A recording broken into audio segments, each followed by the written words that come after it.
Hey guys, it's Izzy from Valuart here. Today on the Valuart podcast, we have a special guest, Jesse Draxler. Jesse Draxler is a prolific and influential creator that's been in the scene for a long time, since the original Tumblr days. Since then, he's been bringing and continues to bring a delicate balance between the underground and commercial cultures. And now, Jesse has an upcoming Fakewhale Cross drop that will be on Objkt and Nifty Gateway, and that will also be accompanied by a dedicated Valuart Solos. But not a Valuart Solos like any other. In fact, this Valuart Solos will also contain some videos in the gallery that will show us the process of making these works. And now Jesse's going to tell us all about it. So I hope you enjoyed this episode. Hey, Jesse. How are you doing? Hi. I'm doing well. How are you? I'm pretty good. Welcome on the Valuart podcast. Thank you. It's been a few weeks since Fakewhale Cross debuted, first on Objkt with the most likes, with Sutu on Nifty Gateway. Now, with your drop, we're going to witness the first true cross drop for Fakewhale, like in the sense of like being really multi-chain on Ethereum and Tezos. What's your vision on multi-chain drops? I just think it's cool that it's happening finally. I don't know if that's really happened before. To my knowledge, it really hasn't. Not the way that Fakewhale is doing it. We're doing it. So I'm hyped to be kind of one of the first or one of the early people that is dropping simultaneously. A lot of people drop on both chains, but to do it, as like a promoted event, via a gallery, if you want to call Fakewhale kind of a gallery in this situation, is really cool. And I hope it leads to more people doing that and kind of breaking down those walls between the two, because, for an artist, they're imaginary walls for sure. Maybe not for investors, but for artists. So yeah, I just think it's exciting and fun to try, fun to play around, to experiment within this space, to see how things work, to involve as many people as possible also, which cross-chain enables. So yeah, I think for all these reasons, it's a really exciting practice. Also, when it comes to like the relationship with your artwork, right? When you release a piece, I'm sure you have like a certain feeling. Do you think that this in any way is going to affect that kind of like the relationship with your piece, being it like simultaneous? Well, in a way, a little bit. I mean, the pieces that I selected for this are specific to the platforms, I guess, in a way that, they're not specific to the platforms, but they're specific to the platforms in my mind. The way that I chose which pieces go on what platforms and how I will use them is actually, part of the story of the drop. So I don't know if that exactly answers your question or not, but I did have in mind, what chain these are going to go on, where they will live, and what makes the most sense for them. That definitely answers the question. And going to this question, I'm also aware that one piece is an Objkt and the other one on Nifty. What led to the choices here? Like, I know Sure. that Arrival's on Objkt, correct?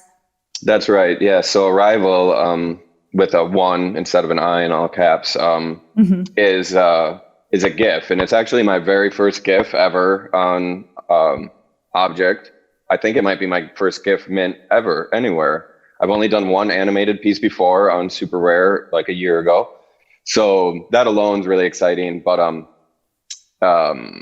it's an image of a ripped up black flag waving in the wind, and the black flag emoticon or emoji, I guess it's called, has become kind of like my trademark or my icon, the way that I use it in communication and the way that I, it's kind of for me, you plant a flag, here now type thing. So, I'm not a big communicator in words, especially online, and especially with the amount of interacting you want to do with people online. You want to comment something on everybody that posts your work and say thank you or something.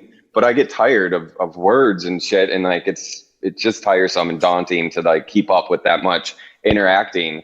So early on in my Web3 days, I kind of just adopted the black flag as this will be my response to everything like if I don't know what to say or I'm too tired or too high to write anything, I just throw the black flag on there. Like, yo, I'm here, like, yo, I see this. I put my flag on it, like, as a like a way of showing that I was there or whatever. So I've been using that a lot and people have come to know me for it. So this is actually my second mint using the black flag. My first mint was, I just looked this up. So it was April 3rd of this year. I minted on 8BitDo, but it was actually the 16 by 16 monochrome minter. I don't know if that had a different name or not, but or has a different name.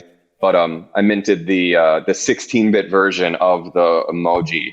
So I actually just took the emoji and brought it into like a program where I could make it 8-bit or 16-bit and then modified it to be better, like to my standards, and then and then minted that. And that's actually one of my favorite Tez mints ever. It still is. So like for me, this is a follow-up. And the reason that's on Objkt is because the first one's on Objkt, and it also stemmed from the Objkt ecosystem, or like the Objkt community, I guess, is where I really started using that black flag emoji, because that community was so active, especially like pen days. And when with Valuart and Fakewhale, I curated the Rip Pen show. And in those times, there was just so much communication, so much going, so many artists involved. So I mean, that's where the black flag, I think, really took off. Actually, that was kind of like the big. So it makes sense to bring that all back home to Objkt, to mint it with Fakewhale. Cool. It all is just very like, imbued with meaning. That's awesome. And then there's also like the Overbite piece that's going to be on Nifty Gateway. How will this drop also be structured, and what's the process behind this piece? Sure. This will be a open edition, and okay. This is also another first where I've never done an open edition before either. So it's two firsts for me in the mint. I like this idea of an open edition a lot. We're dropping it on Nifty, which is I think it's one of the few places that you can do open editions, like you can't do it on super known origin as far as I know, or like true open editions or whatever. So like using that functionality is really cool. Like it's always important for me. Like if you're going to do something, like you have to have a reason for it, kind of like, why are you doing that there? Why this or that? Because if you don't have a reason, then you probably shouldn't do it, or come up with a better place or a better whatever, maybe think about it more. But so the technology of open editions that Nifty enables is kind of what, led to that. And really excited because open editions allow in a lot of people, like as many as they want, or, as many as I guess people want, which is really exciting to me. Dropping on Nifty is exciting. I've dropped a few times there before, but very small. So it's been a very small come up, I guess, on Nifty for me. And that piece was again selected specifically for the platform Nifty. It's a more impactful piece. It's figurative, has a lot of teeth. I think Nifty kind of has a playful vibe to it, in my opinion. Like there's I don't even know what the word is. I guess playful fits perfectly. So I felt this piece out of my entire catalog is a more kind of playful piece, almost humorous in a way. The name is very kind of like on the nose with that synthetic, organic kind of play on words that the community really loves, it seems like. Like the community seems to love these puns that go back and forth and is kind of self-referential to technology and stuff like that. So I really wanted to push that as much as I could. And then, so the name is exactly that. It's this play on words, like an overbite as a dental imperfection, but also bite spelled like megabyte, real fun. I also am obsessed with teeth because I've had TMJ all my life. My jaw's actually gotten stuck open one time. Oh, wow. Because and I had to go to the hospital and they had to it was a whole thing. So teeth and grinding teeth is something that's interesting to me because I've done it all my life, and it's a sign of stress. And it's one of those kind of you don't really notice it. It's one of the effects of something that can be felt, deeply in other ways. A lot of people might not even realize why do I have a headache? Why do my ears hurt? And it's they're not noticing that they're grinding their teeth. And then they're like, oh shit, I'm stressed. So I think that's quite interesting. Totally. And then the process for it is, again, very between the organic and the synthetic, even though in my opinion, the final product looks pretty organic in that it's looks pretty hand done, but a lot of that hand done look is actually from digital process. So it is all hand cut collage and hand pasted and hand cut collage. But after that, I scan it, added digital touches to bring out more of the kind of like hand done feeling of it, like the more gritty nature, like added texture almost.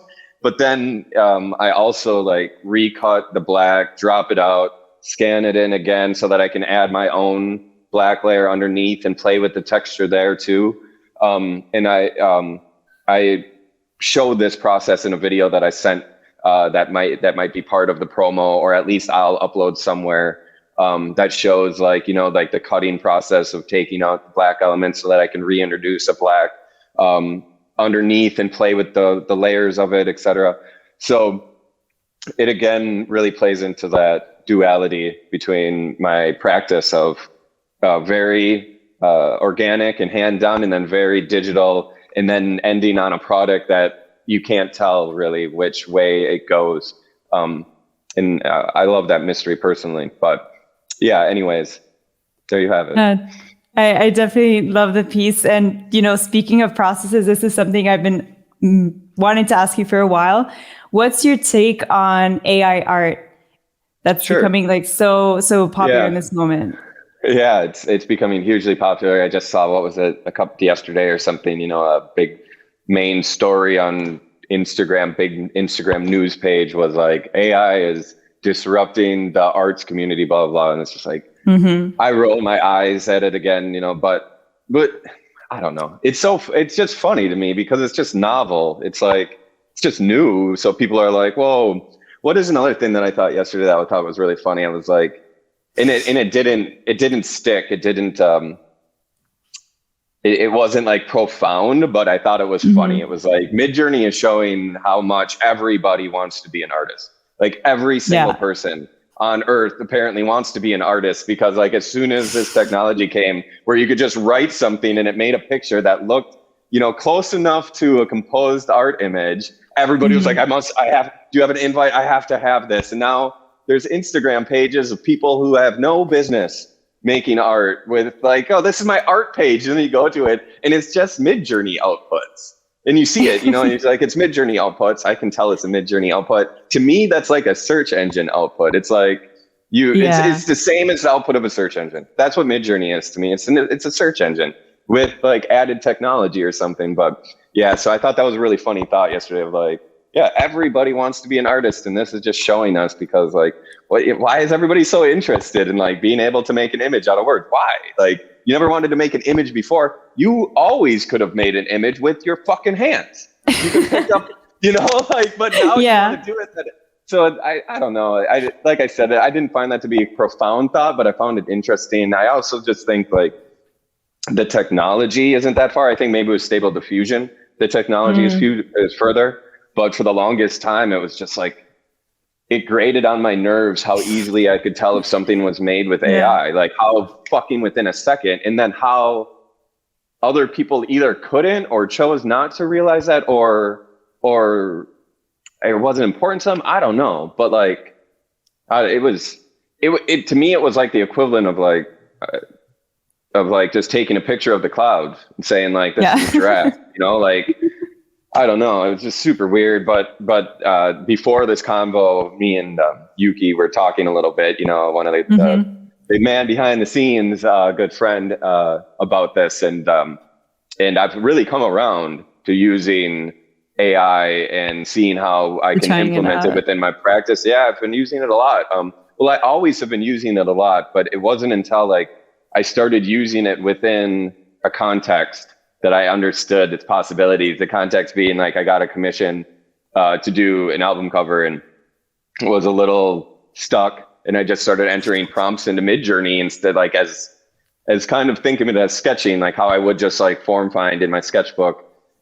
Instead it was like writing in Midjourney. And then from kind of a lot of that work, I was able to like bring it further and further into, you know, a fully realized piece. But it was used as a tool within a process of the practice, not like just give me an image, please. It was still like very much it wasn't a collaboration with an intelligence, like how other people are trying to call it this.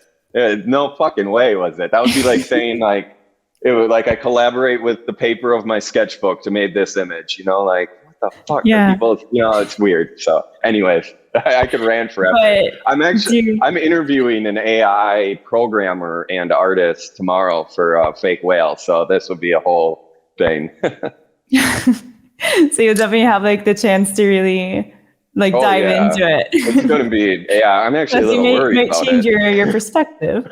Well, I've spoken with him for a long time before, but I'm a little worried about this one because, so I met him a year ago and we've kept in contact. The first time I met him, we just got super stoned and talked about AI for like 5 hours. Mm-hmm. And so I'm a little worried now that I've had the chance to become like jaded and like have harsh opinions and stuff to have, kind of, I want to have kind of a heated debate. Like, come on, give it to me.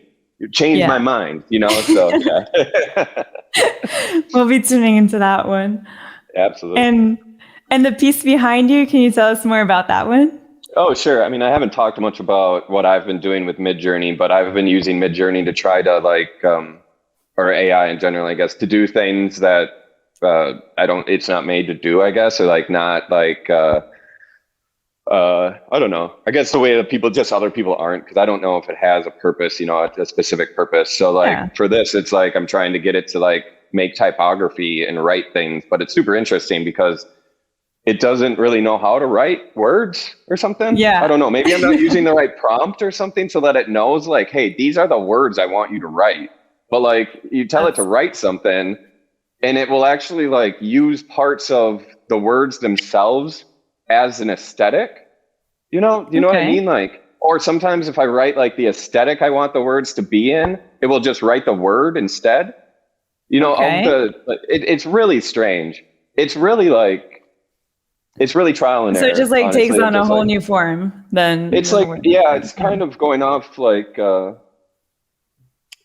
so what I do with, I guess to put it in a different way, because this was more a product of a different practice of like, me trying to understand the way that it understands like the prompts. Do you know what I mean? Like I'm for me, it's trying to, okay, this word does that, because for me, it's pretty stupid actually when you do this practice or whatever, because you're like, you realize how narrow it is kind of in its thinking or whatever you want to call it, like it. So you wanted to see in a certain sense, like how far it could go, like what were like the kind of what its limitations were, but limitations. So here's a really good example is that I was writing, I wanted it to make a windowless room, right? Okay. There was nothing I could do to get it to do that because as long as the word was window was in it, it wanted to put a window in it. If you just put room, windowless.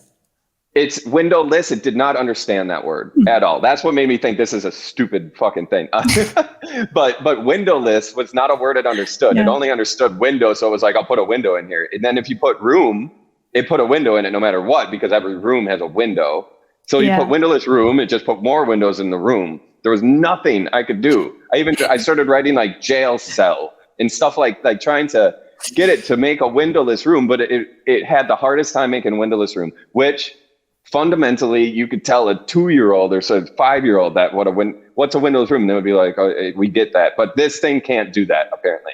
So maybe somebody will hear this now and prove me wrong and be like, this is how you make a windowless room, but it might be super weird. You might have to write like 4 walls, no holes, box, or some weird shit. So anyways, that's kind of like I could go on forever, but does any of this make sense, or do I sound stupid? Yeah, no, it definitely all makes sense. I mean, I myself, I tried playing around with Midjourney too, like a while back, but it was it got me like really addicted, I think, for like the first few days, and then I forgot like about it. But that was like my experience. But so I'm not an artist as well, so yeah, I want to say to that point just real quickly too, that it has an addictive quality. You get really wrapped up fast. But if you step away from those images, like you'll be like, wow, whoa, that's super, you know, whatever. And then it takes the shortest amount of time ever for me with an image. Like, so I get over my own creation super fast too, you know, like this is just like, I get aesthetically bored very easy. So but this is a whole new level of just like being over it so fast where it's like, within a minute, I just glance away and look back at it, and I'm like, that is the most vapid, empty image I've ever seen. Like it almost after feels like reprocessing it for like it's like it internally it feels disgusting in some sense. Like it almost appalls me in a way. You know, like how empty it feels. Like it's like looking at something meaningless, or like looking at something like. I don't even want to say the void because the void's beautiful to me. You know, this is like the lack of everything, the lack of the void, even. You know, like so anyways, they're the most vapid, empty images. But once you process it, you bring the human back into it. It's the same as like processing any image. I use a lot of found imagery in my work, right? You know, like as a collage artist, I'll use found imagery that I come across, and that imagery can be pretty empty and meaning to me as well. But if you can imbue it with meaning, so to bring that all around, I guess, you know, kudos to the artists that are bringing that and like pushing it and, you know, using it to their benefit and pushing it further. So there is something to be done there. Awesome. It's funny that we can talk about AI longer than like my whole practice. No, well, actually, like circling back, right? To your job, you also have like a Valuart Solos that will be accompanying it. And I wanted to ask you too, you know, what the pieces are going to be alongside the Fakewhale pieces, like, and how you chose them to be part of this exhibition. Like, what's the storyline that connects them all? Yeah, actually, that's a really great segue, because I'm thinking about including process work in the exhibition, video particularly. And that was kind of decided. So full disclosure, I don't know exactly everything I'm going to put in it yet, but I have an idea. That's fine. But one of the elements is that I think 4 of the screens are horizontal. And that is like a format that I don't really fuck with a lot for whatever reason. I don't know. There's a lot of reasons that I probably could rant about forever, but anyways, so like the 4 horizon screens like was interesting to me. I was like, okay, I can either crop work to fit in it or do some sort of pan over maybe. But I really like working with what I have and using the limitations of the project itself to influence, you know, my decision making. You know, it goes back to that same thing of like, why here, why this, you know, what's the reason? So anyways, I have a lot of horizontal videos. So I was like, you know, this is the perfect opportunity to show some of my hand practice, because I do a lot of filming of myself doing cutting, painting, etc. And since there's, you know, one of the pieces is a collage piece that I do have video, like I mentioned earlier, of cutting. I figured let's show some video of process work on those screens, rather than trying to crop something else. Yeah. So it will be a good way of people to be able to see the practice that goes into this and in the hand done element of it. People have often commented too how much they enjoy the process videos. And yeah, when I did a Nifty drop with 33 not too long ago, someone commented on the video because I'm the one that cut the video, including some of the other artists I was dropping with and everything. But someone commented, I could watch Jesse Draxler process videos forever. And I was just like, bang, no, I should have a YouTube channel or something. I'm like, okay, cool. That's something. Like, it was just really good information. Like, oh, people really like this. You know, when you're making something, you don't realize sometimes if people are going to like it, or like what, you know, you're just doing it. And so it seemed to hit. And so anyways, all these things coming together, I thought it was a cool way. And it also will activate the space quite a bit. And also is very non-typical. And I like doing non-typical things. It's not very typical to show process video in the gallery alongside the work. So for all these reasons, like I'm trying to think, like, I've never actually seen it. So I'm actually really, really excited to. Yeah, I just came up with the thought yesterday. And also too, I will say that this is something that I've thought of before in other contexts. So in London, what was it, 2 or 3 months ago, there was the Proof of People exhibition that Vertical Crypto Art put on, and me and Sky Golpe collaborated on a piece for that. And within our piece for that, we did an installation, had 4 screens, 4-channel video installation, and cut within basically the digital art pieces that we had that were kind of moving and animated on the screens. Cut into that were process videos of like a physical big panel I made of the same piece. So this idea of bringing in process video into the work is something that I've been playing with a little bit. So I think this is kind of a furthering of that. And it's also something that digital art and the showing of digital art in digital context allows for in a much more easy way than any other gallery context before, where you would have to actually bring the TVs in to do this if you wanted to show process video. So now having this ready available, showing process video is way easier within the gallery context. It's just that nobody's really doing it yet. But also too, to say a lot of digital artists don't have a process to video for tape, right? Well, they could screen, they could do like a screen capture of their digital, whatever they're doing. Yeah. So it's kind of a unique position I find myself in. And again, it plays directly to the, like, what is special about exactly this that I can do that it would not be possible in other places, you know, use this to the best of its possibility. So it really is the perfect storm to all come together, you know, for me. And I can't wait to see the video content that comes together from the solo, because I know how good Valuart is with the content and everything. So I know it's just going to be stunning, especially having that video or like the, you know, the process video content as well. And speaking of so the process itself, it like becomes the piece of art. Have you ever thought about maybe also minting these videos? Yeah, definitely.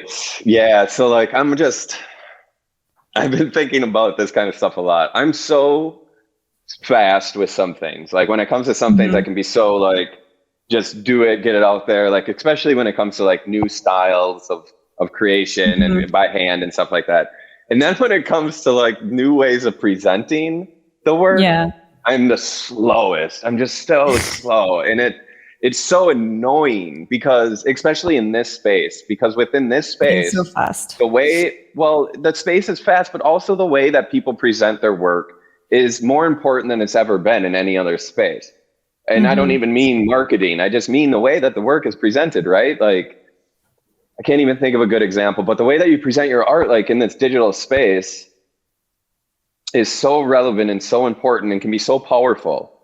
Like, to present my process video as the finished artwork would be so powerful. And I know that it will, when I get there, it will do very well. But for me, it's going to have to be perfect. I don't want to just try something and like just put it out there. It's going to have like, and I'm still not sure what that is or how it is. Is it just simply turning that video into a really smooth, you know, loopable GIF? Is that it? Because that may, or is it something way more integrated where it's like, here's the piece and the piece falls away and it shows some process video and comes back around. I don't know. Maybe it is the simple GIF. Maybe it's both, but I need to figure this out before I just take action, you know? It has to be perfect. And I don't know what it is. But I do know that showing it in the gallery is going to be a lot, like the way like that it integrates in the gallery is going to help a lot in the way of thinking. There's actually when me and Sky did it in London, it helped me a lot to see like how people responded to that, because people loved our installation there. So to see like, okay, people dig that for sure. Like, it is accepted that the process is in the finished piece as well. Cool. That's knowledge now. And like the way that we presented it was like, here's the finished digital piece. And now it glitches and now it moves and now it falls away. And here's the video. And then it comes back. You know, so that's one way. And like I said, it could just be a GIF that loops. It could be something I haven't thought about yet, you know? So it is going to happen though. And the other part that sucks is that I think like, oh shit, I got to do it soon because somebody else is going to do it first. But then watching this video. Don't have the exactly. But nobody can, because nobody does what I do, like, so yeah, sure, somebody can make a process video, because people are already doing that in ways. It's just way different than what I do, because like nobody else can take a 5-minute video of precise cutting that's as beautiful as me, because nobody else does that like on the planet, so I'm all right. And also, like, I know that you're also a music producer, that you have like this really strong bond with music. Would you ever see maybe these videos merging with what music? Well, you shared a playlist actually with Fakewhale of the music you listen to while you're doing your works. So would you see maybe your music intertwining? So the playlist, so I have 2 playlists for Fakewhale. One is just kind of like a running playlist of things that I find fitting for Web3, I guess, atmosphere. Like if I were at a Web3 club party, I would want this to be the soundtrack. The other playlists I made for Fakewhale was all just songs from albums that I did the album covers for. So that wasn't actually like I listen to this playlist. That actually was a playlist like I never listen to this because I don't really listen to albums. Later on that I've done the albums for. I've never really said that before, but if I do the album covers, it's kind of like cursed for me, where it's like I'm not going to listen to that. But anyways, I have a tight bond with music. I don't know about putting music to. That's another thing where it's just like I have so many ideas, but it has to be just perfect. And I have such limited bandwidth, and like I just love getting my hands into art so much that like if I could just sit down in front of the computer for like a week straight, I probably could get so much shit done and figured out with this. But like I just get up from this chair at like the middle of the day from working on the computer and just automatically just start working with my hands, and it kind of pulls me away. But I really need time to figure this all out, because I do so much like found sound recordings. I put out an album of sound recordings that were turned into songs by bands, some time ago. But I still do these sound recordings, and I've had the idea to put the sound recordings with maybe some visuals. But then again, the sound recordings are usually just like really obnoxious, piercing noise, like industrial noise. And I don't know if putting that to the art might be a put off to some people, but they might like it. And then there's also this element of like, rarely do I like a video or like audio and visual together intrinsically, where like they're actually tied together. I rarely like that. Like I don't even really watch music videos. Like it doesn't really do anything for me. A really good music video is tight, don't get me wrong, but like I really just am not that interested in music videos. Like I like to keep them separate for some reason. So many times in NFTs, I come to a piece where I'm like, this is the shit. And then I turn on the sound and I'm like, fuck, why? Like it's just so crazy to me that every video or every like animated piece has sound to it, or most do. It's just why? I just don't get it. Because they're two completely different things. They're 2 different arts, like it's so hard to get them to live in perfect harmony. And the way that, I just feel like the way that it's just being done so willy-nilly, because it's like, well, you can, so you should type thing. But it's like, no, you got to think like you can, but do you have to? Like, do you need to? Is it adding something to it? So for me, it would be really particular to add music to or sound to a piece of art.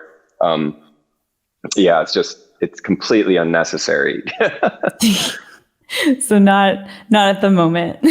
Not at the moment. Yeah. And like, it's so true. There's so many times I come across like a piece that I just think is so visually great and it's animated, and like, I never have the sound on my computer or on my phone. The sound is always on silent, so I never notice right away if there's sound. And then I've like, we'll turn up the volume and be like, fuck, so like, no offense to anybody that's doing that, but like, maybe think a little bit more before just throwing music on your piece, because I've definitely been put off from buying quite a few on Objkt. And there's something actually that you mentioned earlier that I wanted to dive into. Like we were talking about people that maybe like that would be watching your process and then take inspiration from that. I was looking at a comment on Twitter the other day, also somebody saying that their art is really founded on your art. How do you feel like when collectors are collecting these pieces that are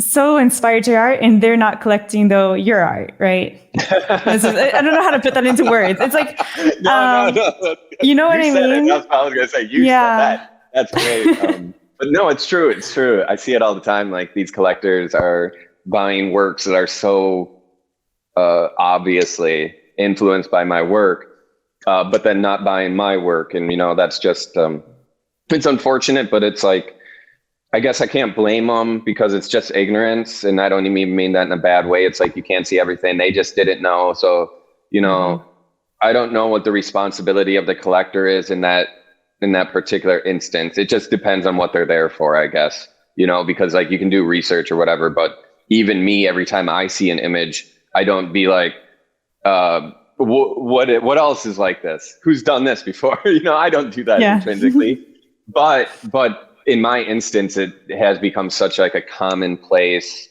thing because I did start putting my work online so early that my work has inspired, I don't want to sound overly egotistical, but my work has inspired entire genres of aesthetics, almost like entire sects of aesthetics, like that didn't really exist before, that evolved based on people watching me for the past decade, and like what I did and like how I used materials, how I approached commercial work, how I approached found media, how I interacted socially through social media. And people have seen this and basically used it as a blueprint for both their work and the way that they present themselves online. And now there's like at least a dozen within the Web3 space that are minting works that are very similar to mine. And like even their, the personality is almost, it seems like trying to be, almost this like, when I started out, when I started out on social media, I would not show my face. I was secretive about who I was. To this day, there's still people who think I'm a woman too, which is fine. That's great. But it's like, but I just say that to like the strength of that I've kept myself hidden, and have a name like Jesse that people have been able to mistake what that is, like gender fluid, which I love that idea of being gender fluid. Awesome. But, and now I see like that's a tactic that so many artists have tried using of this mysterious or whatever. I used to even make masks, like I've made masks for even fashion shows back in the day, but I would make masks because I'm obsessed with masks, and now there's like tons of artists in the web, not even Web3, but like the digital space that even wear like balaclavas and stuff like that, which is like, it's nothing that I just made up and it's brand new. But like the way that it all is evolving and stuff, I've definitely had a hand in all of this. Like, I've definitely in the growth of this digital aesthetic, digital like behavior and digital spaces, etc. So anyways, like, and I know this was a thread that we had the other day too, but I did say like, sometimes this shit drives me nuts if I let it. It can drive you crazy. It would be, I wouldn't be human if it didn't get to me, like. But at the end of the day, I can't let it get to me because then it would just distract me from my own practice. And what I do is allow it, or most of the time I ignore it. I get people writing me every day almost saying like, have you seen this account? This person tripping you up, blah, blah, this Instagram account, this Twitter account, blah, blah, blah. Yeah.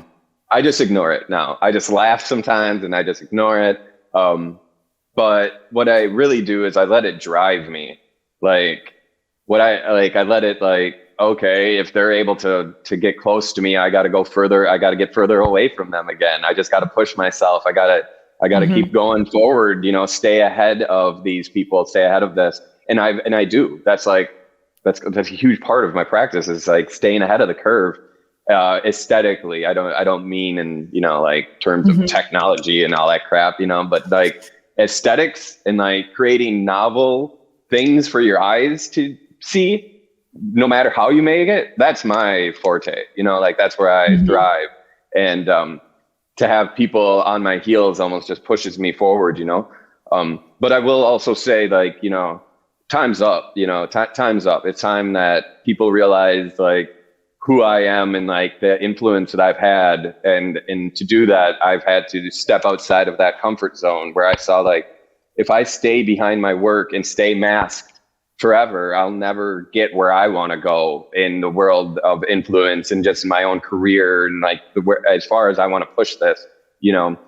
So over the last year, really, I've taken the opposite role of most people getting into Web3 or doing the Web3 thing of getting in front of my art and showing myself finally and being more confident and talking more about my practice and what I've been through in my career and the influence that I've had that I'm aware of, et cetera, and just owning it and taking responsibility for it and really just owning myself and all that. And it really, you know, to bring this all around, it's something that I knew beforehand, but then when I met the founder of Valuart for the first time, I won't say his name because I don't know if he wants that out there, but when I met the founder of Valuart for the first time was last December 2021.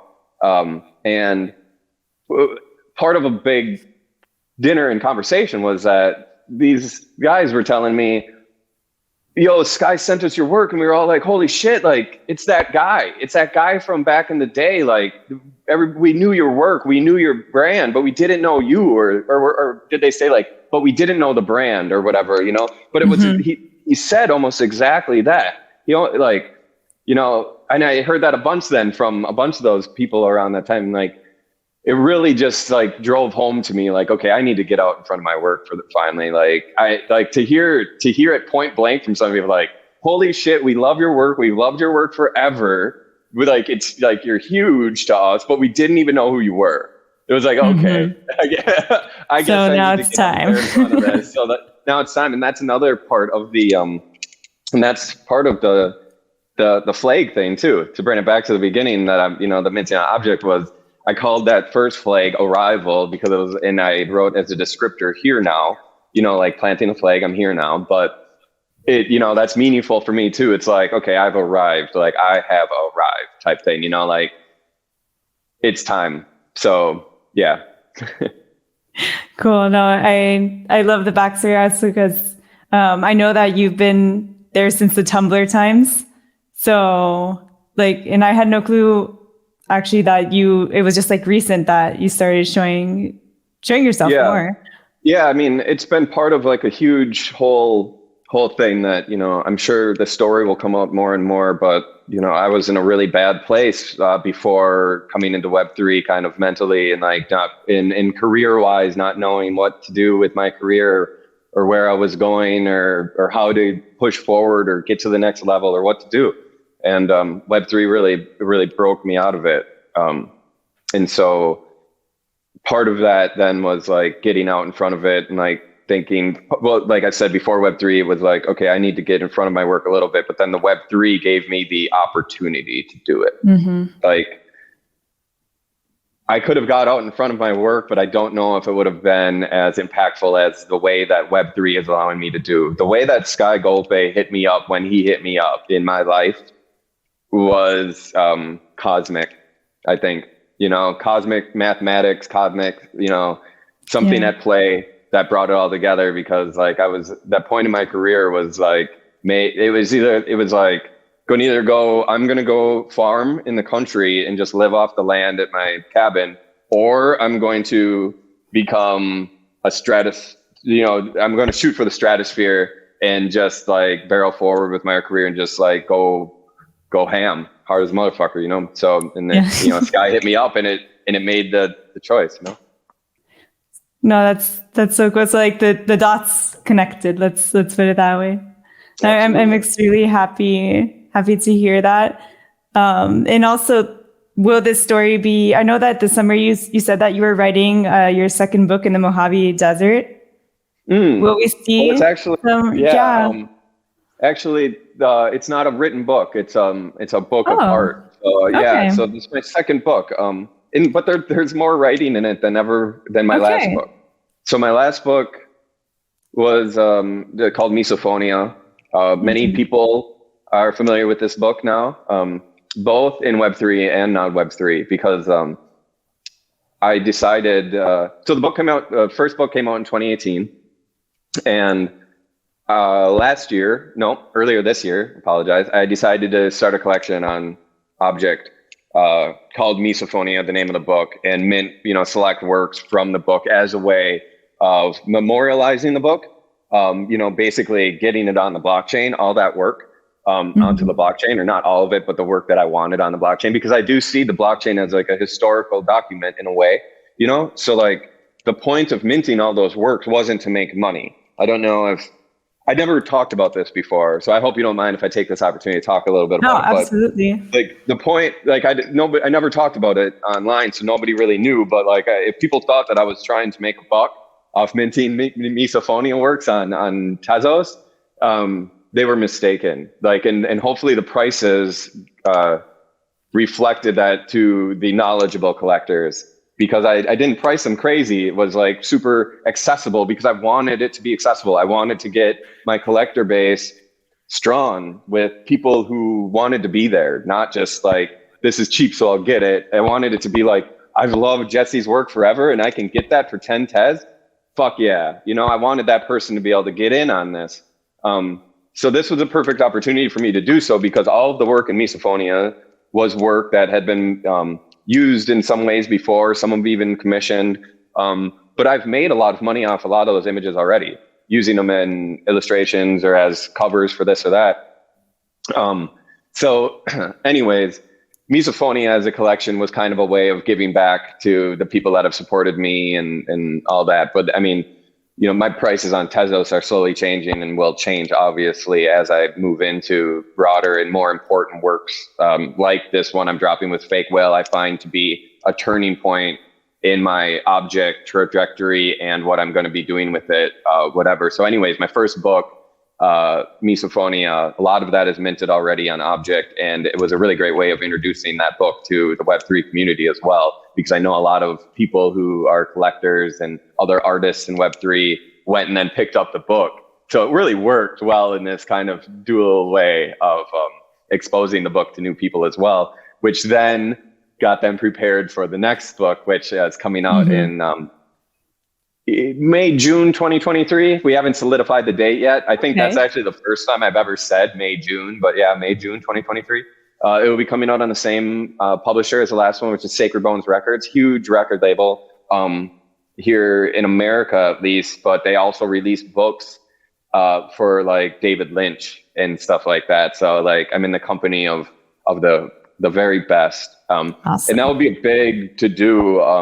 There will be a gallery exhibition that coincides that I'm taking on kind of all responsibility for, like renting a space, hiring publicists, doing, using the freedom that Web3 has gained me type thing. But it's also super stressful. But Valuart is going to be helping me. Fakewhale is behind me. So, the whole ecosystem that we have going on here is going to be playing a role. So everybody's pay close attention to what's going to be unfolding. I even just yesterday started playing with the idea of doing a pre-mint of the entire book. That's the first time I'm talking about this too. But like doing some sort of mint of the entirety of the book, doing it very limited, and then maybe even selling it quite a bit in advance of the physical book, so that very few collectors would have this like very limited, very early advanced copy of the book, and then maybe they get an autographed copy of it later. But anyways, there will be a lot of play back and forth between the Web3 community and in this book. So I'm glad you asked about it. Awesome. And we can't wait for it. And before we do wrap up, because I know you also have like another interview like in a few minutes. We're all good. We're good.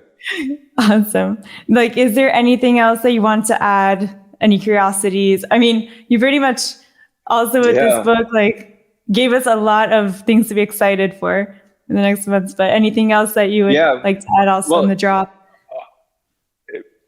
Well, on the book side, I'll also add that there is a nice social media into Web3 kind of through line commentary that I strung through using screenshots and dare I say short poems that I wrote, but they're not really poems. So yeah, there is this kind of like play of this Web3 that gets introduced into the book, and that it's going to be an early an early book in like history, I think, that might be publishing some of those screenshots from Web3 stuff. So that's another reason to be excited about it, I think. But as far as this drop, I'm just super stoked to be the first one on Fakewhale to be doing the true cross dual platform, and hopefully there's at least one person out there that buys on both, that picks up both, because I think that would be really cool. But I know a lot of collectors don't go both ways, and not everybody that is on Objkt or has access to Objkt has the same accessibility as NFT and stuff. But yeah, if that happens, hit me up. So if anybody does that, holler at me and we'll figure something out. There'll be a little incentive maybe. So I'll put that out there. How's that?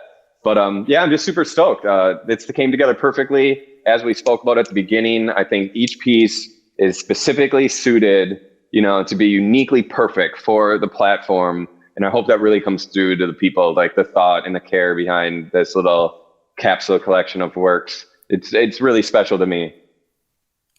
Awesome. Well, then we're extremely excited for the drop. When is it going to be exactly, the date? October 11th, I believe. And I don't know, we're deciding how to do it. It might be split between the 11th and the 12th, one for each day, or we might do it at the same time. I'm not exactly sure yet. So cool. Then we'll be waiting for the official date. In the meantime, thank you so much for being part of the Valuart podcast, and everybody who's listening, remember to subscribe, and I'll see you at the next one.